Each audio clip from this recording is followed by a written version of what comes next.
Hello, Cheese Nation, and welcome back to my kitchen, where anything in cheese is possible. Today, I've got another great cheese to share with you. This cheese is called Tarentaise. It's from Brook Farm out of Reading, Vermont. But before I get to talking more about the cheese itself, I do want to tell you that Brook Farm is basically a branch of Farm for City Kids Foundation.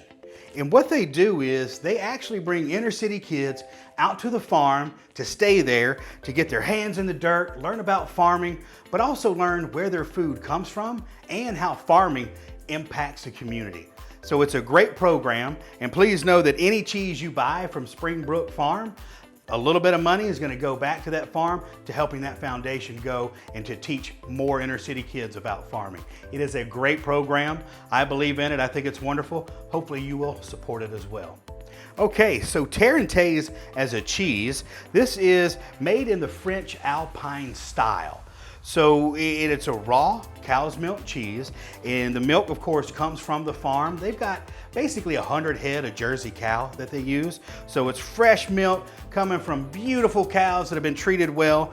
And if you notice, if I can give you a little bit of a view on this rind, you'll see that this is a natural rind. And the way that they get this is they actually wash the rind of this cheese with a brine solution, which is salt water, for those of you who may not know. But they wash it, and then they'll flip the cheese as it ages, and they do that at least 60 times, even in the 9-month maturation period of this cheese. So Tarentaise is aged for 9 months, Alpine style, and you'll notice that there's some little holes in this cheese. Those holes, they're indicative of Alpine style cheeses, and they're referred to in the cheese industry as eyes. So those have beautiful eyes in this cheese. Now Tarentaise, I know from experience, has a little bit of a kick to it.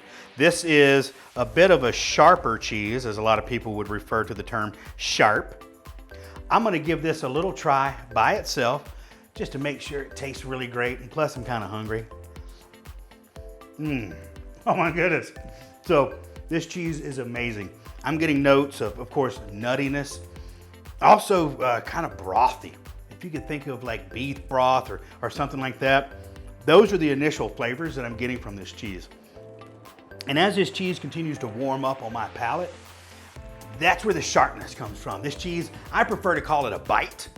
This cheese has a little bit of a bite. So when I'm thinking about a pairing item to go with this, I need something to contrast that bite. The first thing I'm gonna try is this cornichon. So a cornichon is basically, it's a gherkin, but this cornichon is from Three Little Pigs, and it's really tart. It has a pretty good punch for just a little bitty pickle.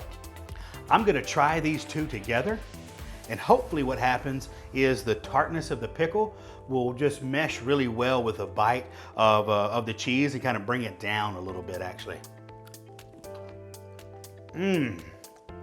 Oh yeah. That cornichon is tart. This face is natural, but it goes with the cheese so well. Okay. So another pairing that I think goes really well with Tarentaise is some charcuterie. So right now, this is Genoa salami from Olli. Olli makes a great line of charcuterie. This happens to be Genoa, which is a nice, milder salami. You'll see that it's got great marbling of fat in there. And it's my goal that I think this fat is gonna help coat my palate a little bit to kind of pull some of that intensity down from the Tarentaise. So I'm gonna give this a shot as well. It also adds a good meaty texture to it. I didn't think about that. But it does. The fat and the flavor of the meat really work with that brothy flavor of the cheese, and it does. It brings that intensity down, makes it really enjoyable. Okay, so of course, if you've seen any other videos, you know that I don't mind having a little bit of a drink when I'm eating some cheese. So here, we've got Shiner Bock from the great state of Texas. This is a great Bock, and I think that with this, you're gonna get some caramel notes almost, some maltiness from this beer, and I think that's gonna just blend really well with the cheese. So, only one way to find out. Let's give it a taste.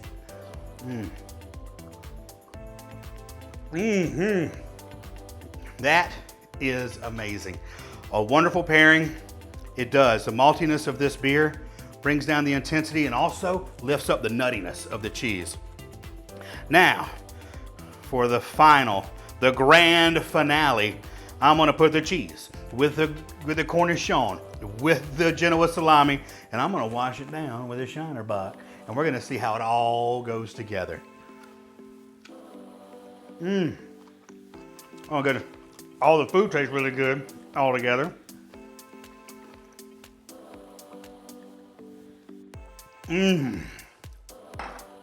Now that's a perfect pairing. Thank you again for joining me in my kitchen. It's always a pleasure to have you stop by. And as always, there's going to be a link below to take you to all these fantastic products.